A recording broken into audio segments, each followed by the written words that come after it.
Fine. Now, I'm going to go up here only because I'm told that this is being broadcast, and like any good marketing company, they want to be able to get the sponsors in. So I will help them do that. So good morning, everybody, and welcome. My name is Francke. I'm the Chief Executive of the Chartered Management Institute, and what I'm going to share with you in the next maybe 20-25 minutes is the latest information on what I'm calling the equality imperative.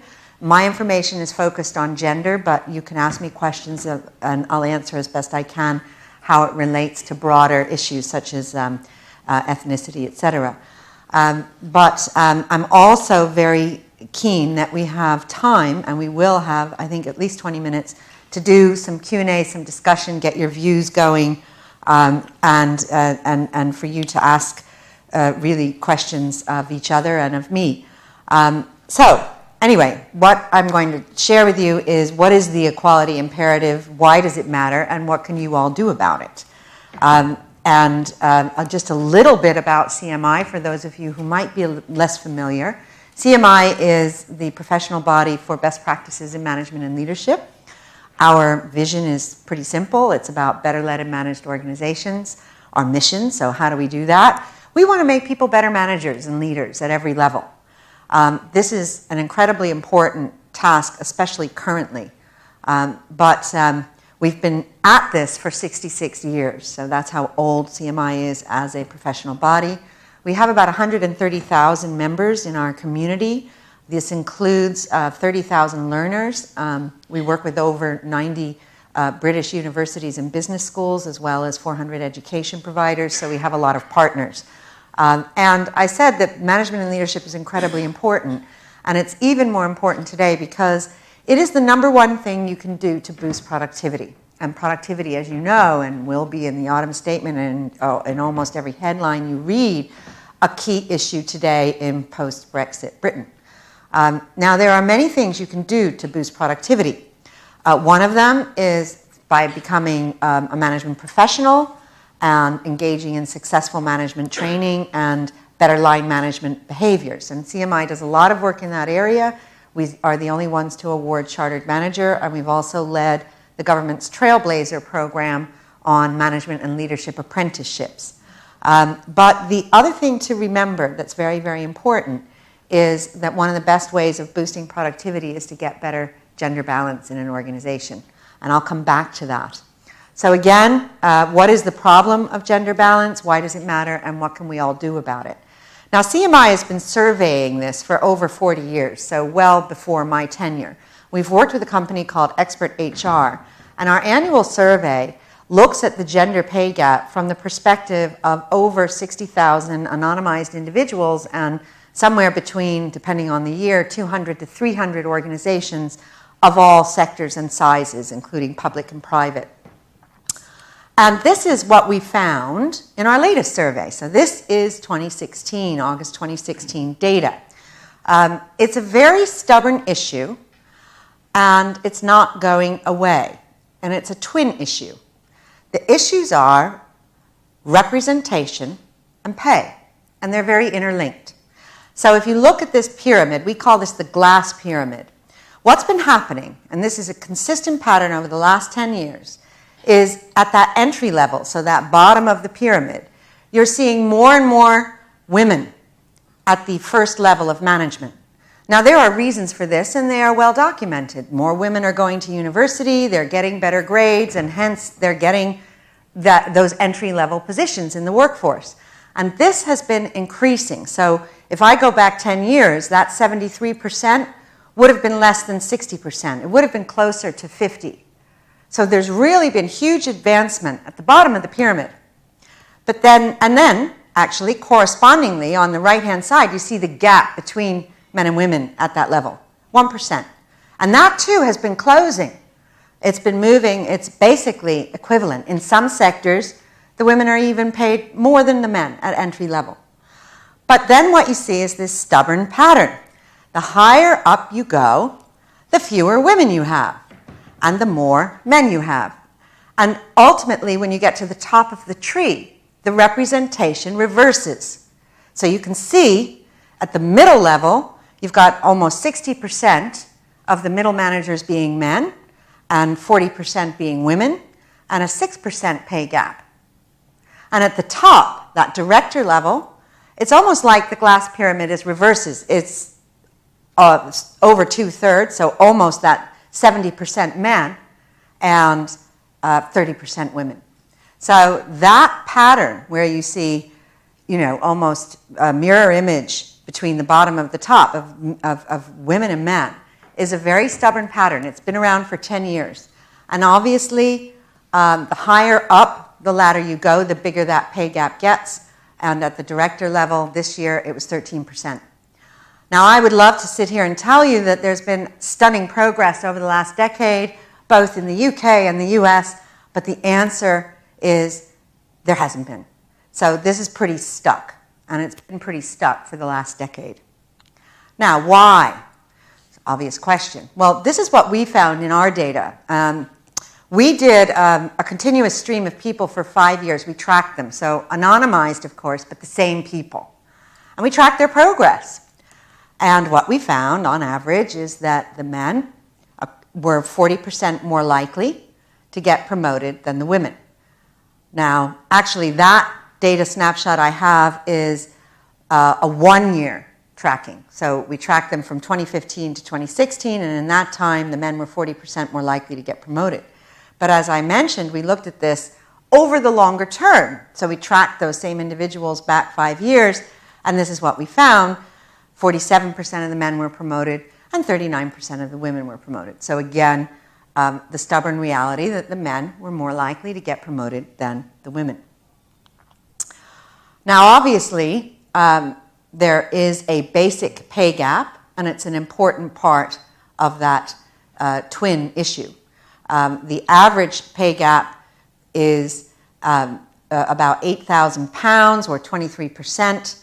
This is amongst all managers, and we're only looking at managers because we're the Management and Leadership Institute. We don't look at non-managerial employees, but we do look at the managers, and this is their average pay gap. And at director level, so CEO level, obviously the pay gap is much larger. It's about twice what it is at the managerial level, so about 16,500 pounds in 2016. Now, there's another aspect to this which fuels this pay gap, and it fuels it especially at the more senior levels. And I'm sure you'll know what that is. It's about bonuses, because the bonus pay gap is also very large. So what we know is that more men than women get bonuses, and on average, they get a lot more in their bonuses. So 54% of men are getting bonuses, at the senior level, 38% of women. The average bonus for the senior man, almost 23,000. The average bonus for the senior woman, just shy of 14,000. So, quite a big discrepancy there. So there's that basic pay gap, but increasingly also that bonus pay gap. So, why should we fix this? So that's the problem. Now let's remind ourselves, and I'm sure you guys know all this, but let me just remind you of it because you should use it when you talk with your organizations. There are many, many reasons to change the gender pay gap. It really is an economic imperative. There's been a lot of research released on this. Just the latest from McKinsey, I think a month ago in October, was if Britain just brought its pay gap to best practice, so not, eliminating it for best practice in the world, but if the laggard companies in Britain brought their standards up to the best companies in Britain, that alone would add $150 billion to the GDP, which is about a 5% increase. McKinsey's calculated this globally, and they don't like to share the numbers because the numbers are too large, but for those of you who like numbers, if you close the pay gap globally, I think the number that it adds is 22 trillion. It's the size of the US and China combined. That's how much closing the pay gap globally, that gender pay gap, would contribute. These are huge numbers, obviously somewhat theoretical, but it gives you an idea of why it's so important economically. Now that's a macroeconomic number, but there's also a lot of research that looks at the microeconomic or organizational impact of having better gender balance. I'm going to use just a couple of examples here. Credit Suisse has been doing something they call the Credit Suisse 3000, I believe. They've been doing that for several years, and they refresh it every year. And they found that companies with female CEOs outperform on the return on equity by 19%, and companies with diverse management teams outperform by 18%. And this is why it's so much more important also economically to get the women managing and running the business, not just on the boards, because they will make a very material difference to the financial performance of the company. McKinsey again found in classing companies that had more diverse workforces were 15% more likely to outperform their competitors. So they were in the sort of top quartile of performance, and those that had the least diversity were in the bottom quartile of performance. And again, that's looking at women that are actually in managerial roles. So this is very important from the point of view of just wanting to run a better business. But what if you're not in it for profit? What if you're in a public sector or another organization that doesn't always measure its impact only on its financial results? What are the benefits there? Well, there are many. So let's just look at some of the other benefits. Employee engagement. So this, it was a commercial company, but Sodexo here measured the impact of various business units and what their engagement scores were. And they found that the better gender balanced units had on average 4 percentage points higher in employee engagement. CMI, we did a study with Roger Steer on the ethics of male and female managers, and what we found is that female managers bring something very important to the table, and it's quantifiable. They bring a higher ethic of care. And if you think about that, that's very important for companies when they're evaluating the impact of managerial decisions. So what happens is, and you see this a lot in crises. Let's take, for example, Volkswagen or BHS, a number of crises. When you're making decisions only on the basis of financial impact, so using your brain, how much money will I make, or how many more cars will I sell, and you're making decisions on the basis of obedience, well, I'm doing that because the global CEO said our mandate is to become the best-selling car brand in the world, or our mandate is to hit that quarterly profit number, and that's what the boss says, and I have to obey that. And when you make decisions on that basis, you ignore the social impact of decisions, and that's that ethic of care. It's how is that decision affecting the rest of the organization as human beings, and our customers, and our suppliers, and our communities. That's the question that the ethic of care asks. And women are more likely to ask those kinds of questions when they're in senior positions. Now, obviously, you've heard this before. Most consumer spending decisions are made by women. I was briefly on the executive board of Boots. I was the first female on the executive board of Boots. And I found that very ironic because 80% of the workforce was female at Boots, and 80% of the stuff in the stores was aimed at women, and the customer base was overwhelmingly female. And yet, it took them 150 years to put a woman on the executive committee. Since then, they have made great strides. That was some time ago. But that's an example of, how companies need to take better account of their customer base. Obviously, there's also a lot of research that shows that companies that have gender balance have better reputations. They're much more able to attract better talent, and that is a very important point, not just talent at middle levels, but also very importantly at younger levels, so millennial generations. They're very attuned to these sorts of metrics and these sorts of the cultural environments of companies, and they look at them. And companies that don't achieve this better balance are far less likely. And an example of that is investment banking used to be the #1 field that all the smart young graduates wanted to go into. it's now dropped to out of the top 10. And one of the big reasons there is the absence of these sorts of cultural and engagement cultures in a lot of investment banks, not saying that they're not trying to fix that, but in many people's eyes, in millennials' eyes, they haven't achieved that yet. And by the way, that gender pay gap in the financial sector is higher than any other sector. So it's still pretty stubborn. Now, the last thing that better gender balance does, and this is for the risk managers in the room and those who are charged with de-risking decision-making, is it helps you do that. It de-risks decision-making. And there was a study by ARAMIC, which is the International Association for Risk. They looked at the causes of the top 20 corporate disasters over the last couple of decades. So, the Enrons, the BPs, they did this study before the Volkswagens, but that would fall into that camp. And they found that the number one cause of those corporate failures, which put paid, i.e. got rid of, over 20 trillion of assets, was, guess what? And these are their words, groupthink.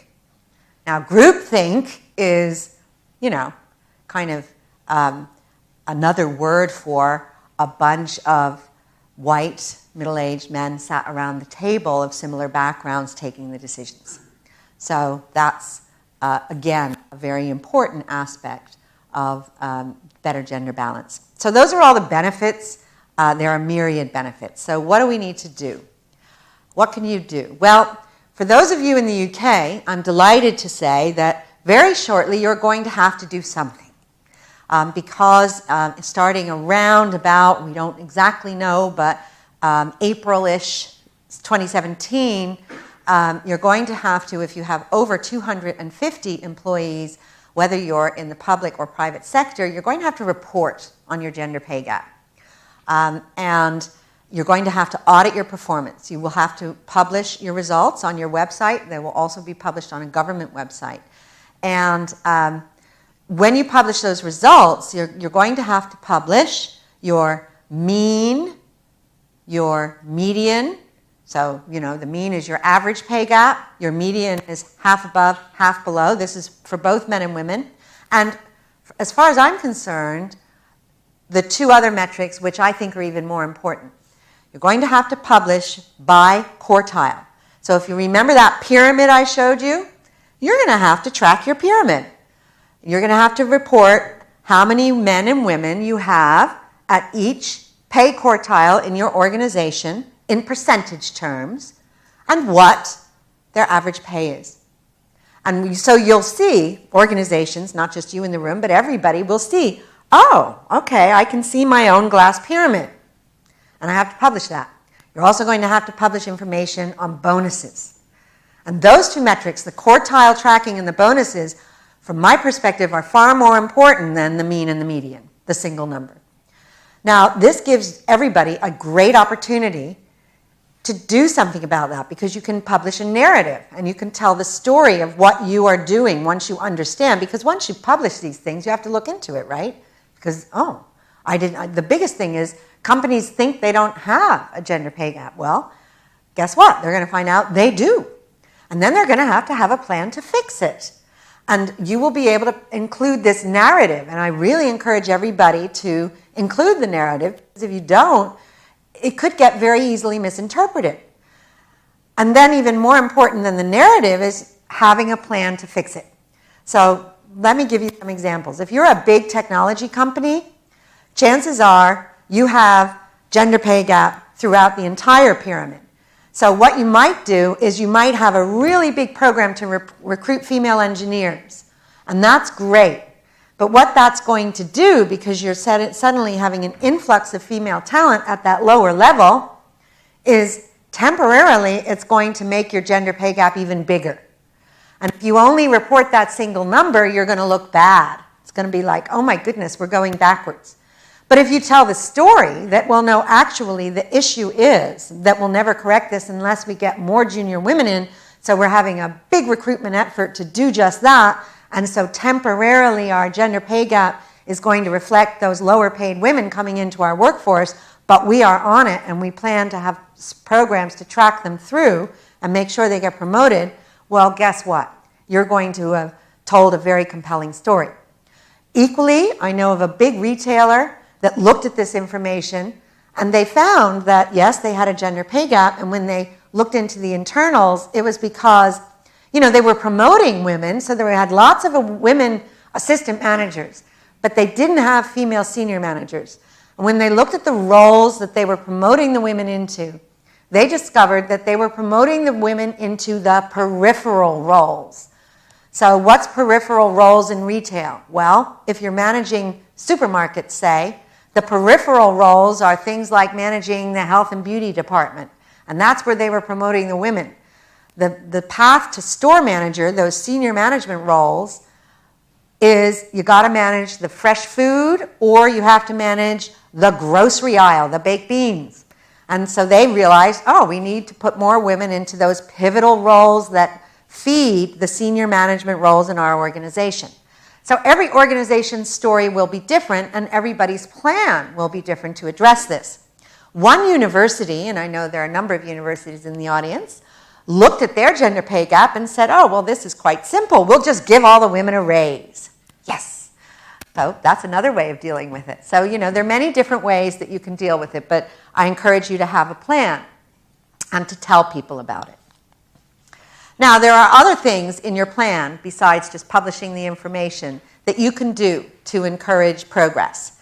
It's really important to have role models. And these role models are role modeling good, inclusive line management behavior. And they should be men as well as women. It's very important. If you don't get male role models on side, we will not make progress, because most of the people that are in the upper positions are men, and unless they get it and start to want to change their behaviors, this will not work. So what's a male role model do? Well, I'm going to give you two examples.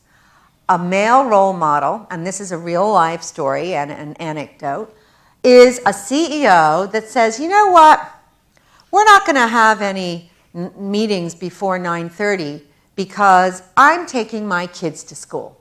As a male CEO. Now, the impact of that on the organization is enormous, because what does it do? Suddenly it legitimizes the behavior, right? CEO's doing it, and I guess that's okay.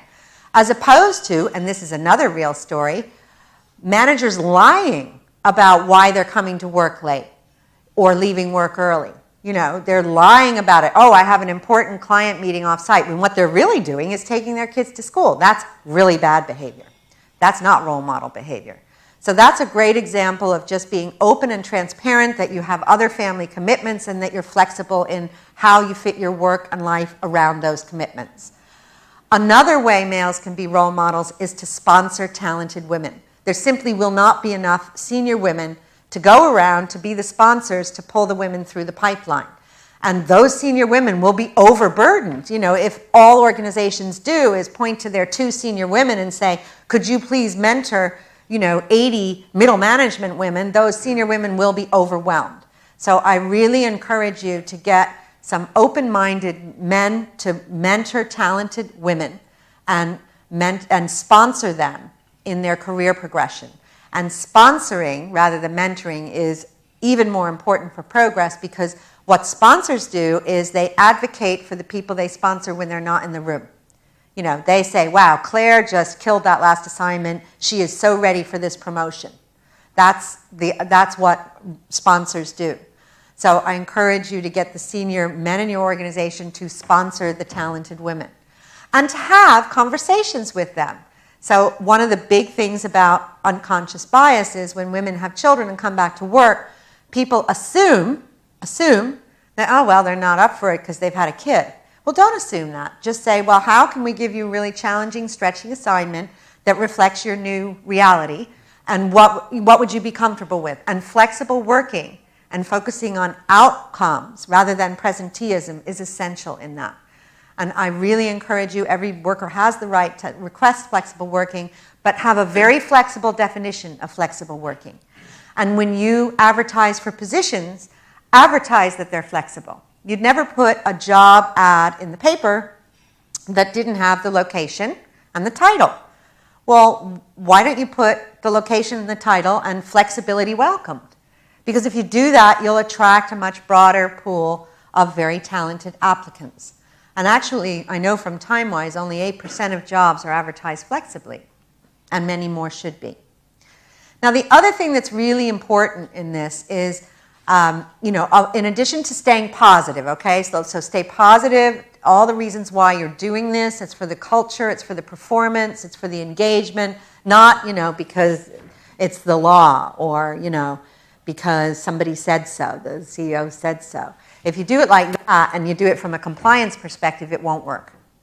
But if you do it from a positive perspective and integrate it into your culture, then it starts to work. And part of that is having the guts not only to celebrate and call out and enable the good behavior in the role modeling, but also to call out the bad behavior.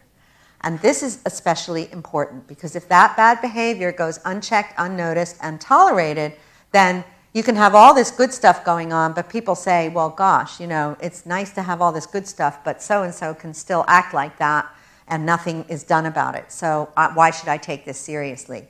One of the ways I think that works to call out bad behavior is younger managers. So younger millennials, they're actually not in it jobs for life. They're probably, going to move on or have portfolio careers, and they're less respectful of authority. And so I think a great trick is to get the millennial women in your organization partnered with the director level men. Because they're too far down in the food chain to care what the director level man thinks about them or their career. And they're likely to remind the director level man of their daughter, which is a powerful and potent insight. And if you get the young woman to talk with the senior man about, the way he handles situations, she'll call out, well, why did you say that? That's like really offensive. And make that director level man think about his behavior in a way that perhaps an immediate subordinate couldn't do because, they'd be worried about calling out their boss. And I've seen programs like that work very well. And I've seen people challenge, this bad behavior and have it called to account and have that individual disciplined or even dismissed. And I think we should have much more of that. So that's the end of the formal stuff. All the research I shared with you is on our website. There's the hashtag there. And we also, at CMI, and there is a typo there because today is the 23rd of November.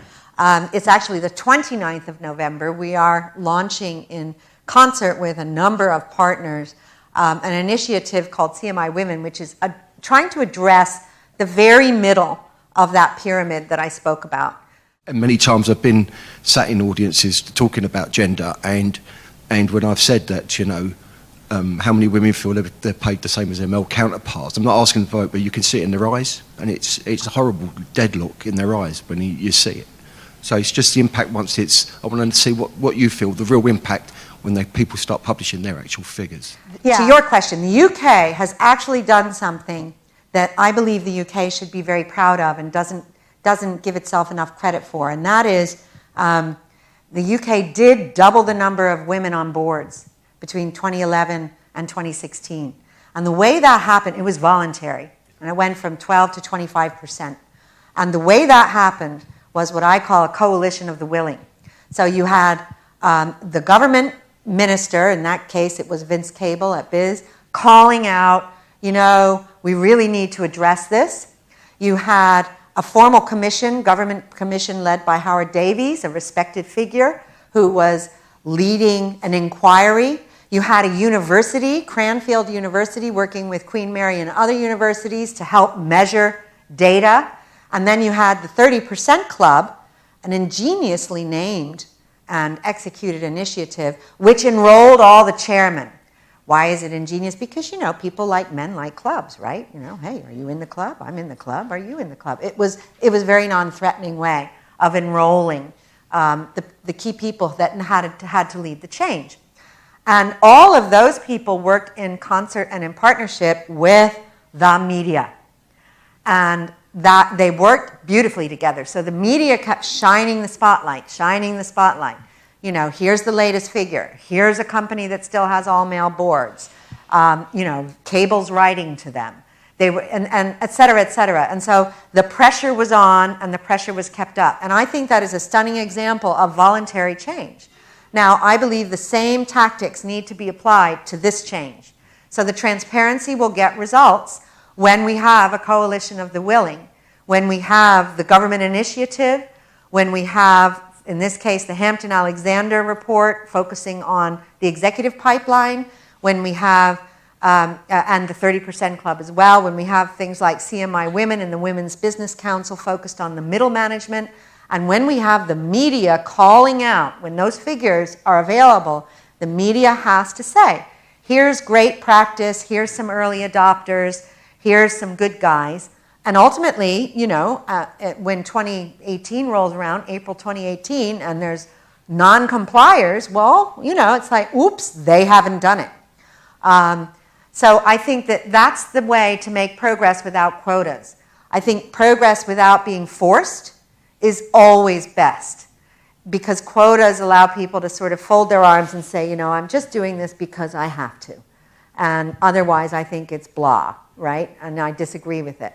Whereas if it's voluntary, you get people, you know, they get into their progress, they get into their, you know, getting, you know, rising up and getting, and becomes like any other business initiative. I want to hit a target. Yeah, for me, it was like, if we can't get a pay equality right between women and men, how can we get diversity right? So I'm really happy it's happening. I don't believe in quotas either, you know. No. But, sometimes I felt it was how long are we going to talk about this? Yeah. To get the pay gap closed? Yeah. So, no, Yeah, and you're right. And the estimates with doing nothing range from 60 to 120 years. So we do have to do something. And I also agree with what you said. People often ask, why does CMI focus on women? Now, we are actually doing a piece of work with the British Academy of Management on ethnicity and ethnic diversity. But the reason we focus so much on women is really for two reasons. One, women are not a minority. Okay, you know, they're like over half or half the world. So, like, let's not lump women. Women are just not a minority. And secondly, when you get gender diversity right, you are more likely to get other forms of diversity right because you're opening your mind and you're seeing the benefits. Yes? I've got the microphone. I wanted to ask the question more around how women's behaviours, underlying lack of confidence, not wanting to ask for a pay rise, all these sorts of things.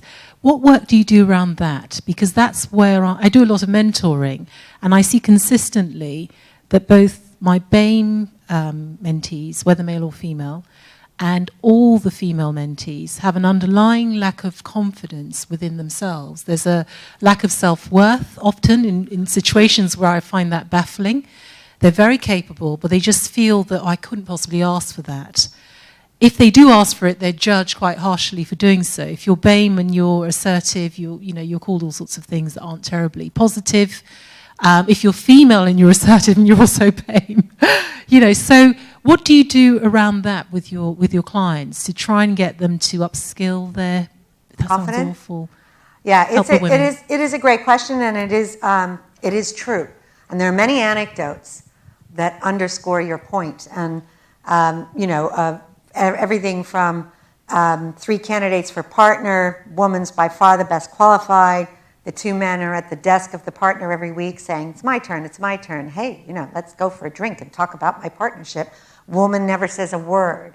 And, the boss finally goes to her and says, well, why aren't you putting yourself forward? And it's like, oh, well, I just thought if I put my head down and get my work done, you'd notice. There's a word for that, or a syndrome. It's called Tiara Syndrome.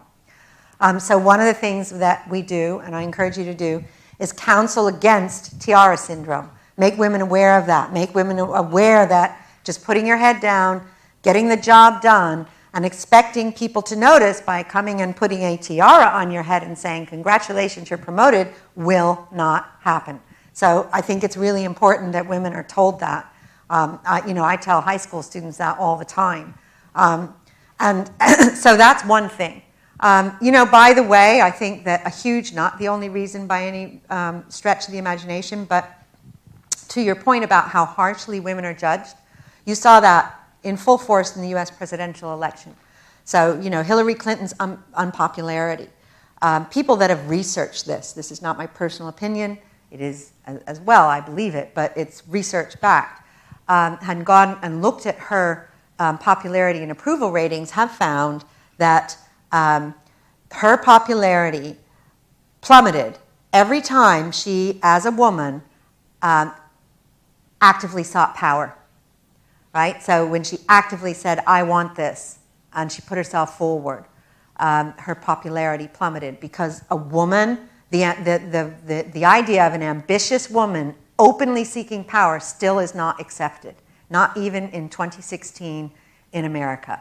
And if you look at how the scrutiny that she faced, and also the claim of being untrustworthy relative to the behavior of the white alpha male, and the things that he was able to say and get away with, and still have people trust him, it's quite striking. So women still have a long way to go before it will be seen as legitimate for them to put themselves forward into positions of power. And that is a sad reality. But what I would say is, you won't get it unless you try. And for every Hillary Clinton story, there's another story. A finance director in a global tech company who had the guts to ask for a promotion and was batted back. Why are you asking that? And then had the guts to say, I don't think you would be asking me that question if I were a man. She got her promotion. So, I think you do have to coach women to put themselves forward, and it needs to be encouraged from an early age. The piece of advice I sometimes give young women is, think of a male colleague whom you admire for their confidence, Joe, and then ask them, so how would Joe do this? Pretend you're Joe. How would Joe do it? How would Joe handle it? What would you see Joe do? Well, you do the same thing, But it is an important problem. Yes. Not that I'm a huge supporter of quota systems. I think we glossed over that a little bit. I think that when Lord Davis' report came out and said if we don't hit the 25% target, he would recommend quotas coming into this country.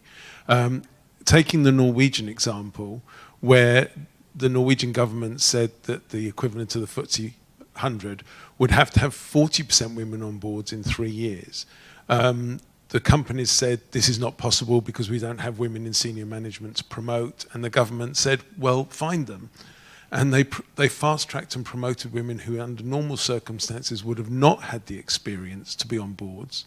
But at the end of 4 years, every one of those companies, bar one, still had 40% women on boards and said that their companies had improved as a result of it.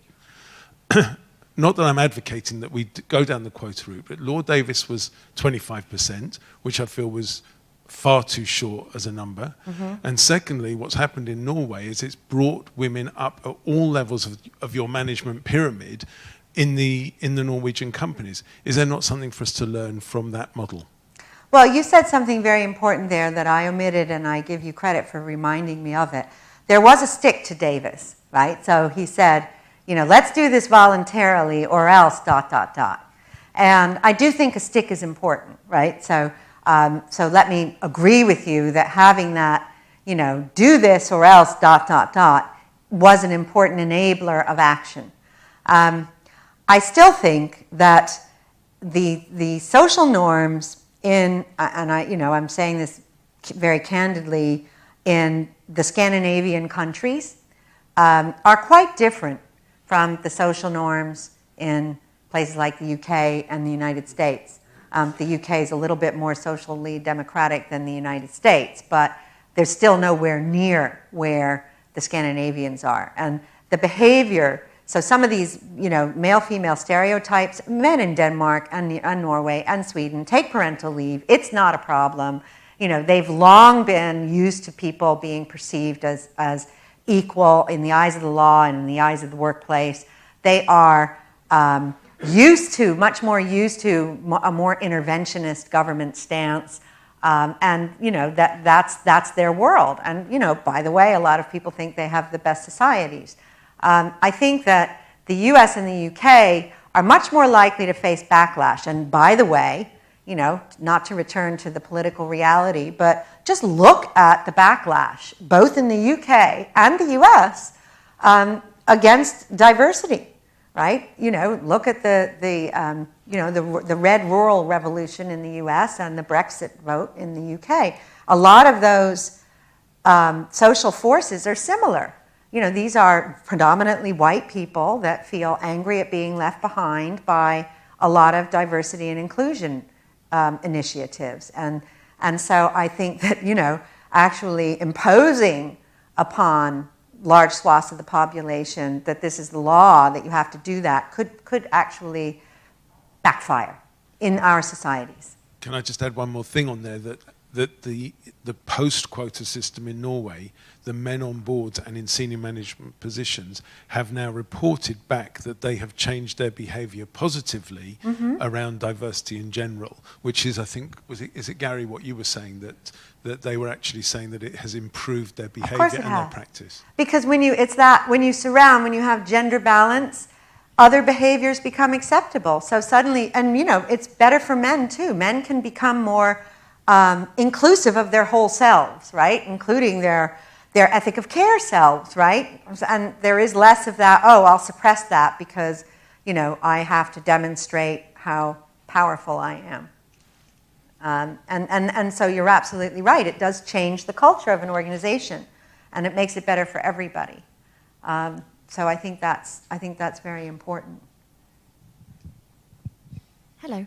I just wanted to pick up on the point about leadership and a lack of confidence among young women, which I wouldn't dream of refuting. But I do wonder sometimes if the discourse around this is sometimes on the onus of women to change behaviours in order to meet the demands of an organisation. And if what we've learnt from this morning is that actually organisations themselves are gendered and there are power structures in place which make it very, very difficult for women and other diverse groups to work in those environments, if actually the conversation shouldn't be around, well, what does leadership look like in a different guise? If I think of the people that I admire, like someone like Aung San Suu Kyi, I mean, yes, she's a woman, and Hillary Clinton's a woman, but I think we'd agree that they have very different ways of leading and have very different leadership styles. And I just wonder if maybe, I can be at the door wanting the promotion, but if someone isn't going to invite me in, then my efforts go for nothing. And actually whether there shouldn't be an onus on the people at the top to reconsider what leadership looks like and actually what a different leadership style might be. Well, you're raising a very important point, and it is gaining resonance in a lot of circles, and that is you have to change the definition of leadership and change the definition of success. And there is a cultural narrative. I mean, I talk to a lot of women, and there's some research on this as well, that opt out. So, people talk about, the reason for that pyramid is the motherhood penalty. People have kids and opt out. But actually, that's not true.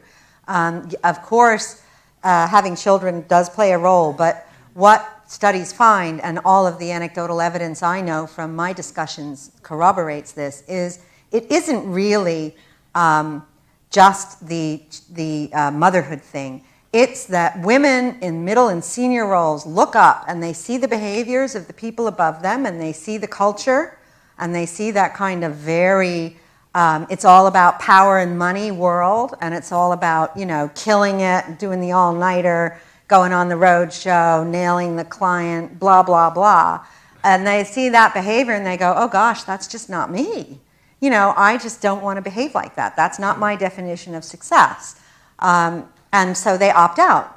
They say, I'm out of here. I'm going to found my own business. I'm going to set up my own coaching and consultancy.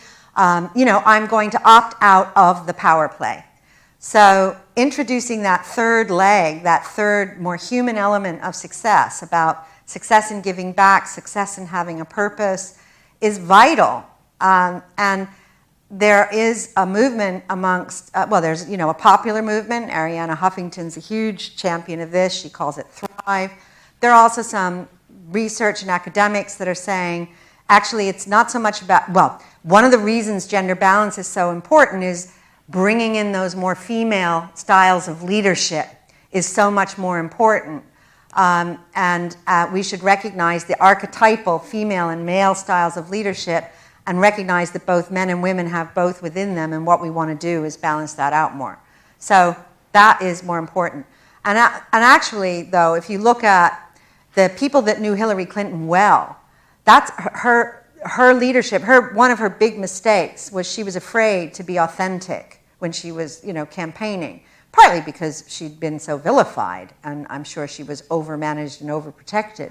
But those that knew her as a leader and as a boss, these sort of more inclusive styles of leadership, also a huge capacity for hard work, a lot of, I'll just put my head down and focus on the issues. She had a lot of those characteristics, and they cost her. So that's what, but I would say that getting that better balance of leadership traits, male and female, is very important. Sorry, just in response to that, if what we see is what we know, then in terms of leadership, then actually perhaps there's an argument to say, well, why not whack in the quotas now, get 40% women in leadership, and actually what we begin to know is exactly what we see, which is that leadership has a different face. I mean, you'll speed it up, and I'm aware there'll be a backlash, but maybe some people just have to suck it up. Well, it's not a bad point, and my view would be, let's see how the transparency works. Let's add in the ... I think it would be great if the government said, and we'd like to see, let's call out some progress on this. We're not going to set the targets individually, but on a macro level, we'd like to see this happen within the next 2 years, 3 years. And if it doesn't, ... right? We'll do quotas. That's the kind of thing I can see working well. Yes? Jana Jabernik from the Noon Center. Thank you so very much, Anne, for the really inspiring speech, and kind of like, we need to get up and do something about it even more. But the question for you would be, what would you recommend to your fellows and peers in smaller to micro businesses, and how they should go about this gender equality mission, as well as what should we do in terms of women who work in support services within the big companies?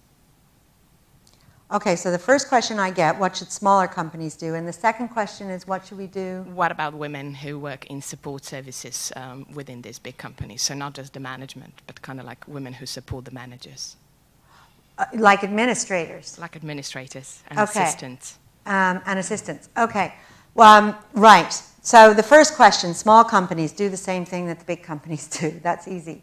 So, at CMI, we're not 250 people. We're 160 people. We know, we know our quartiles. We know our mean. We know our median. We skew female overall in our workforce. We're actually in the leadership team, and helped obviously by me, but we're balanced. We have gender balance. So we pay attention to that stuff.